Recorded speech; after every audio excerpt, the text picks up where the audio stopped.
Seguimos con nuestra segunda jornada en homenaje a Howard Phillips Lovecraft. Vamos ya a la mitad. Les recordamos que tenemos 2 videos ya subidos. El primero sobre Suitable Flesh, en una reinterpretación fetichista y super kinky de La cosa en el umbral, y la segunda una versión más libre de toda la estética, los miedos cósmicos y los textos de los mitos de Cthulhu en la cinta china Alien Invasion. Ambos videos por supuesto que los puedes ver ya aquí en el canal. Ahora la cinta del día nos lleva al Reino Unido, esa Gran Bretaña con su estética swinging de los años 60 ligada al culto y el ocultismo tan característico de las adaptaciones de Lovecraft de aquellos años. No olviden suscribirse si son nuevos al canal, que nos ayuda bastante.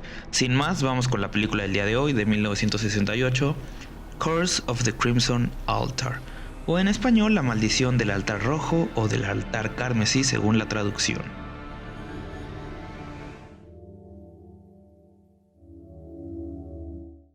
El director es un viejo nombre ligado a clásicos del cine de terror y de suspenso de bajo presupuesto o serie B, el británico Vernon Sewell. El realizador, nacido en Londres, además de dirigir, escribía, producía y ocasionalmente actuaba. A su nombre hay grandes clásicos como Morgenrot del 33, The Silver Fleet del 43, The Ghost of Berkeley Square del 47, The Floating Dutchman, o sea, el holandés borrador del 52, Ghost Ship, el barco fantasma del 52, no nada relacionada con la película posterior del 2000 y tantos de nombre similar, Radio Cab Murder del 54, The Man in the Black Sea del 61, Some May Live del 67, The Blood Beast Terror del 68, la cinta de hoy también del 68 y su última cinta, una comedia negra inspirada en verdaderos robos de cadáveres en el Edimburgo victoriano, Burke and Hare del 71. Un realizador que, entendiendo la serie B como el término que originalmente surgió, haciendo referencia a películas de por lo regular grandes estudios a las cuales se les designa menos presupuesto que a las cintas de serie A, o sea, las importantes, las principales en cartelera. Dentro de esta serie B, el cine de Vernon Sewell, y lo pueden ver en sus películas y sobre todo en esta, entre otras, se considera por encima del promedio con verdaderos elementos autorales y artísticos dentro de las producciones que refieren. O sea, dentro de esta serie B era un poco así como un autor, como un artista. Lo mismo que Jack Turner con la mujer Pantera, que también pueden ver aquí en el video, aunque está en la RK estadounidense, pero que son estas películas bajo presupuesto que tenían un toquecillo más allá que las identificaba, que no llegaban a ser de serie A, aunque surgieran como la serie B, como el caso de Casablanca, pero que tenían esta diferencia, toque del realizador que le estaba haciendo aquí un poco más allá del promedio de este tipo de películas. Volviendo a Curse of the Crimson Altar, la película se inspira y adapta el cuento de Lovecraft, Los sueños en la casa de la bruja. Uno de los cuentos más adaptados de Lovecraft, no sé si el más, pero fijo que está en un top 3. Voy a intentar hacer un research y a ver si para el video de la siguiente semana les tengo el dato exacto. Pero tan solo aquí en el canal, sin buscarlo, hemos hablado de 3 adaptaciones de este cuento, todas muy distintas entre ellas. El episodio del Gabinete de Curiosidades de Guillermo del Toro, que lleva el mismo nombre del cuento y es dirigido por Catherine Hardwicke, que encuentran en nuestra parte 2 del video de la serie antológica, y Venus de Jaume Balagueró del 2022, esta cinta que revisita esta historia en la España contemporánea de las afueras, con Esther Expósito de protagonista. La cinta de hoy nos presenta a un hombre que es Robert Manning, coleccionista de antigüedades que tras la desaparición de su hermano decide ir a buscarlo a la misteriosa mansión Cragsted Lodge en Greymarsh, su pueblo de la infancia.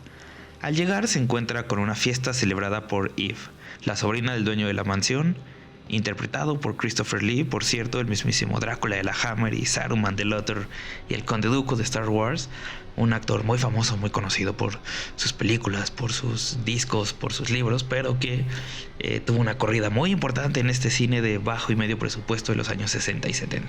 Pero bueno, Morley, que es Christopher Lee, le dice a nuestro protagonista Robert que no ubica a su hermano, pero que es bienvenido a quedarse.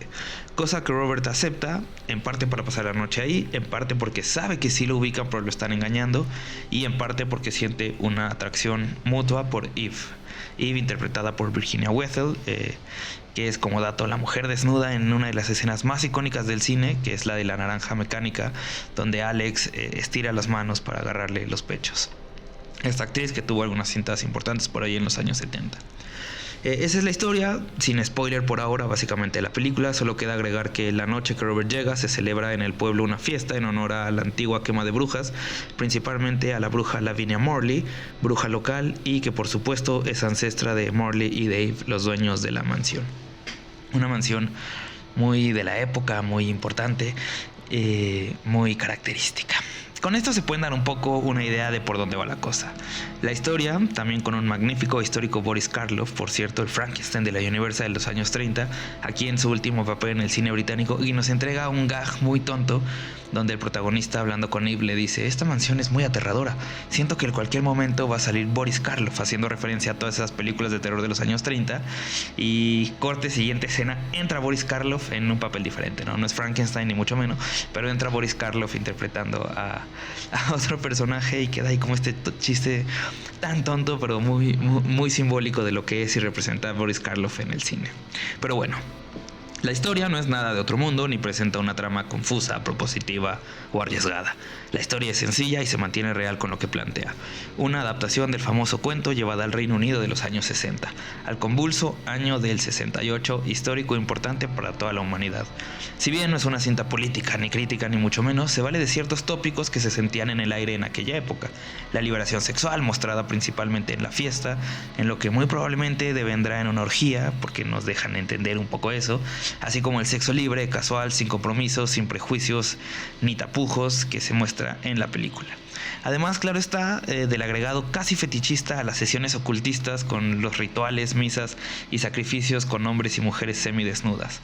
Y es que esta nueva onda ligada al ocultismo también comenzaba a respirarse en el aire en aquellos años, con propuestas y películas muy ligadas a los viejos escritos de Aleister Crowley, al ocultismo verdadero y rumorado en discos de Led Zeppelin, por ejemplo, Anton LaVey y el nacimiento de su iglesia satánica, donde hacía este tipo de misas y rituales, así como el estilo contestatario que también surgía en la música, como el Witchcraft Destroy Minds and Rip Souls de Coven del 69.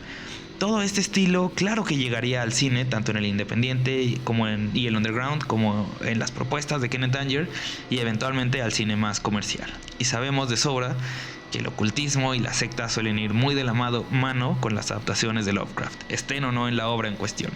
El año pasado acá hablamos de The Dunwich Horror, cinta estadounidense de Daniel Haller del 70, la cual juega de forma delirante y casi surreal con las sectas y los rituales y los dioses antiguos de Lovecraft. Curse of the Crimson Altar lo lleva a un nivel menor que el Dunwich Horror estéticamente, pero no por ello peor. No queda de ver ni mucho menos, sino que se enfoca en otro aspecto.